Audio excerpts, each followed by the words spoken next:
Est-ce que pour vous, Régis, c'était une évidence qu'Ousmane allait être sacré ou comme Greg, vous auriez opté pour un autre joueur? Une évidence, on aurait pu parler de Rabiot aussi, hein, pour moi qui fait finalement, c'est pas du tout une évidence. Une saison incroyable. Il n'est même pas nommé. Il n'est même pas nommé, c'est quand même assez surprenant. Mais après, il faut bien admettre qu'on lui reprochait son déchet devant le but, certains choix dans le jeu, et puis on doit admettre cette année qu'il a fait une saison incroyable, puisqu'il a bien souvent marqué des buts importants en championnat, en Ligue des Champions. Il a été bien souvent performant, dans un rôle aussi qui n'était pas pour lui au départ. Hein. Luis Enrique l'a remis dans une situation d'axe, il était sur le côté droit. Donc est-ce que ça lui a permis de s'épanouir? Mais il a vraiment fait une saison incroyable, donc quelque part c'est mérité. Ludo, comme le dit Régis, il y a une évolution dans son positionnement, il est plus proche du but, il a plus aussi de responsabilités. Avant, c'était plus un joueur de côté, que ce soit en équipe de France ou que ce soit en club. Est-ce que pour vous, quand on progresse encore à 27 ans, c'est vraiment impressionnant? Quand on a 20 ans, on a une marge de progression qui est énorme. Quand on arrive encore à 27 ans, après être passé dans des grands clubs, à progresser, est-ce que ça vous bluffe? Ça me bluffe, oui et non, parce que c'est quand même... D'ailleurs, lui l'a admis, c'est qu'il s'est mis au boulot à 27 ans. Il a dit, certes, à Barcelone, j'ai compris certaines choses sur la nutrition, sur l'entraînement invisible, ce qu'il faut pour devenir un grand joueur. Et j'ai l'impression que l'arrivée du staff de Luis Enrique, notamment sur le plan mental, puisque on va dire que c'est là qu'il y a eu le déblocage, c'est qu'on voit que c'est un ultra compétitif. Il est devenu... un modèle du genre en termes de compétiteur. Je l'ai vu en Ligue des Champions cette saison. Dès qu'il y avait quelque chose qui n'allait pas, c'est lui qui, à un moment donné, rameute les troupes, c'est lui qui tape du poing sur la table, c'est lui qui, à un moment donné, regarde tout le monde de travers parce qu'en disant, bon, et on va se reprendre, là, il faut... Enfin, j'ai senti un autre Ousmane Dembélé, il a complètement changé. Donc, après, ça colle aussi, Karine, avec les critères des trophées UNFP. Évidemment que c'est plus valorisant pour la Ligue 1 de mettre Dembélé que Achraf Hakimi. C'est un attaquant plutôt qu'un défenseur. Enfin, même si tu as raison. Ce sont les joueurs qui choisissent. Même si tu as raison, tu pourrais donner la prime. Mais Ludovic, c'est des gens comme vous qui votent. C'est les joueurs. Mais si on dit qu'Hakimi est défenseur, on ne voit pas le même joueur. Hakimi n'est pas défenseur. Karine a raison, c'est le ressenti des joueurs. C'est des joueurs qui affrontent Dembélé toute la saison. Donc on peut donner du crédit à leur vote en se disant qu'ils ont quand même dû beaucoup souffrir face à Ousmane Dembélé. Je voulais revenir juste sur un truc que disait Ludo, son rôle dans cette équipe.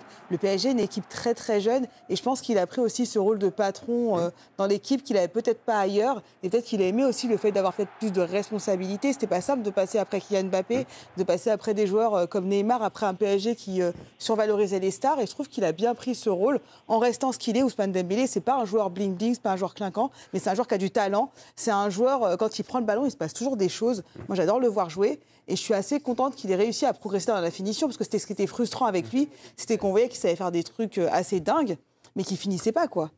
Ousmane Dembélé qui est devenu un buteur, on va l'écouter justement après la cérémonie. Je savais, on me le répétait souvent qu'il va falloir que tu marques des buts.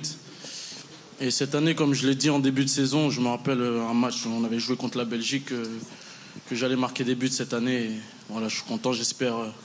Il reste 3 semaines là. J'espère marquer encore des buts.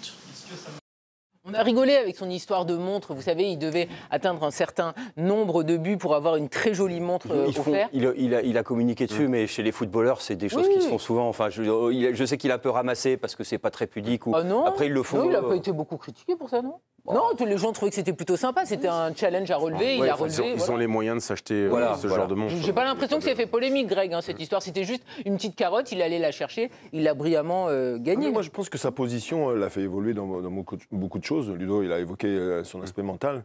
Et sa position, quand vous jouez dans une position attaquant axial, vous savez que vous avez des responsabilités beaucoup importantes parce que c'est la position où vous devez finir, bien souvent. En plus, il avait quelque part une concurrence dans la présence de Ramos, qui est lui carrément un vrai neuf et un finisseur. Et je pense qu'il a fait évoluer son jeu aussi, parce qu'il ne s'est pas comporté comme un vrai attaquant. Il est venu décrocher dans des zones, il a créé des espaces pour les autres. Je trouve qu'il a élargi un peu ses qualités. On l'a découvert aussi dans des choses qu'il n'aimait pas trop faire non plus. On l'a vu défendre, on l'a vu presser les gardiens adverses. Il a fait quand même une saison incroyable dans beaucoup de domaines du jeu, en fait. Et ça, voilà. Il a canalisé son énergie. C'est-à-dire qu'avant, c'était quelqu'un qui partait de très loin, il faisait beaucoup de choses, beaucoup de dribbles. Il y avait un manque de lucidité à la fin. Tu brûles beaucoup de choses. Quand tu pars de loin, tu es enferré, tu fais un crochet, 2 crochets. Et c'est vrai qu'il perdait souvent la vie. Et là, cette année, il a canalisé toute cette énergie, il l'a mis au service du dernier geste. Il faut dire que c'est une transformation qui est admirable. C'est quand même bien à 27 ans de pouvoir évoluer à travers son jeu et d'être aussi performant. C'est un super signal pour les autres. Donc Luis Enrique a une part quand même là-dedans. Bien sûr. Parce que c'est quand même lui qui l'a sorti de la position d'ailleurs. Enfin, il l'a pas que sorti. Effectivement, il décroche. Notamment le but qu'il amène, le but qu'il marque à l'extérieur à Arsenal. Il est sur tout le déroulé de l'action. Donc Luis Enrique a une part, et je trouve aussi, c'est un petit peu, c'est pas documenté parce qu'il s'exprime pas là-dessus, Paris, mais physiquement, c'est des avions. C'est un joueur qui finit les matchs pratiquement aussi bien qu'il les commence. On l'a vu.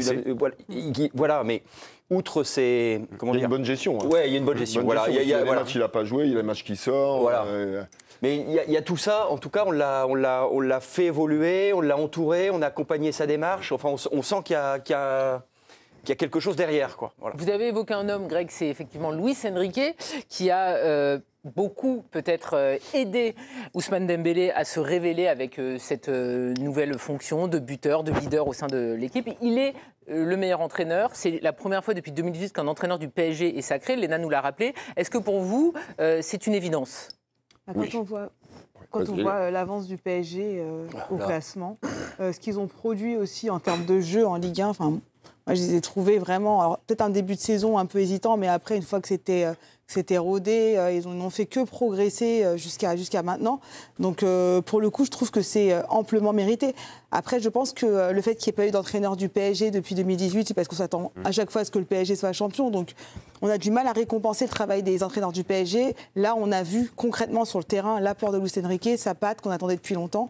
Donc, pour moi, il n'y a pas vraiment de débat sur ce titre. On rappelle qu'entre-temps, il y a eu Galtier, Genesio, Hez ou encore Éric Roy. Alors, il y a un homme qui le suit à la trace, c'est évidemment Giovanni Castaldi. Il était présent ce soir au Trophée UNFP. Est-ce une évidence pour vous, Giovanni, bonsoir, que donc Luis Enrique ait ce titre de meilleur entraîneur de Ligue 1 ? Bon là pour Luis Enrique, je pense que évidemment que c'est mérité. Son équipe est potentiellement une des plus belles de l'ère qatari au Paris Saint-Germain. Il a fait progresser de manière fulgurante des garçons. On pense au meilleur espoir de Ligue 1, Désiré Doué, le nouveau statut qu'a pris Ousmane Dembélé, le début de saison Bradley Barcola. Voilà, c'est un joueur qui a fait progresser ces hommes comme rarement dans l'histoire du Paris Saint-Germain. Il y a un impact. Il est aussi, et ça on le dit pas assez, très respecté de ses pairs, que ça soit en off ou en on, en conférence de presse. À chaque fois, les entraîneurs, les joueurs sont dithyrambiques au sujet de l'entraîneur espagnol, pas uniquement sur ses qualités d'entraîneur, mais aussi sur ses qualités humaines, ce qui peut expliquer ce succès unanime de la part de l'entraîneur espagnol du Paris Saint-Germain. Un homme vient de nous rejoindre sur ce plateau, c'est Timothée Mémon. Merci beaucoup Timothée d'être avec nous. Bonsoir. Écoutez, nous avons le plaisir de vous accueillir. Vous n'êtes pas en retard, on va dire la vérité. Vous comblez un trou, mais c'est magnifique. On est ravis de vous avoir. Voilà, mais par contre, je suis un peu surpris parce que je comble un trou au poste de président. J'arrive, on me met en bout de table. Écoutez, c'est pas moi qui choisis. Il y a une hiérarchie quand même. Vous irez vous plaindre à la direction. Quand je suis parti de Saint-Etienne, on m'avait dit le showbiz, c'est des coups de pute. Je suis pas déçu. Du temps, mes cartons rouges tout de suite, on n'emploie pas ces termes-là à l'antenne. Allez, mettez-moi ça en prison pendant 1 minute, enfin, Timothée. C'est pas parce que Saint-Etienne a gagné un match hier qu'il faut qu'il faut s'emballer. Vous vouliez revenir par rapport à Luis Enrique. On demande à un entraîneur de faire progresser des joueurs. En fait, là, c'est le cas. Oui, mais c'était pas forcément le cas des entraîneurs du Paris Saint-Germain. C'est-à-dire qu'ils prenaient des joueurs très forts, qui restaient très forts, qui étaient peut-être d'ailleurs parfois un peu moins forts qu'ailleurs. Mais là, en fait, il y a quelque chose qui est frappant. Il emmène 3 joueurs en équipe de France, quand même. Et il les emmène après 6-7 mois de travail. Il a envoyé Wayne Zaïre-Emery en équipe de France, Désiré Doué, Barcola. C'est-à-dire qu'en fait, ils ont inversé la course des planètes. C'est-à-dire qu'avant, c'était des entraîneurs qui prenaient des joueurs finis, parce que pour aller au PSG, il fallait un mental de para quand même, compte tenu de la manière dont ça se passait tout. Et là, à l'inverse, il a pris des joueurs et il les a poussés en avant. Et ça marche aussi avec Neves, ça marche aussi avec Vitinha. Vitinha, quand Messi le voyait en entraînement, il disait c'est une brêle. Hein.